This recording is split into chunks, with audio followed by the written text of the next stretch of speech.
ஓம் கஞ்சமலை சித்தர் திருவடிகள் போற்றி.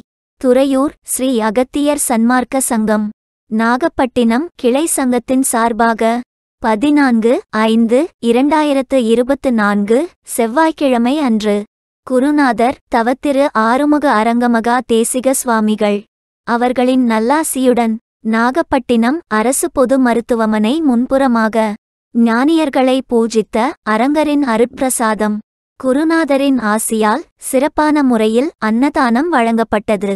இந்த புண்ணிய தருமத்திற்கு பொருளுதவி செய்தவர்களும் தொண்டு செய்தவர்களும் உண்டு மகிழ்ந்த அனைவரும் வாழ்வில் எல்லா நலமும் வளமும் பெற்று இன்புற்று வாழ வேண்டும் என்று ஓங்கார குடிலாசானின் திருவடியை பணிந்து பூஜித்து வேண்டிக் கொள்கிறோம். மேலும் இது போன்ற தான தரும பணிகளில் தங்களால் இயன்ற பொருளுதவி செய்ய தொடர்புக்கு திரு சிங்காரவேல் 9443224532. நன்றி, வணக்கம்.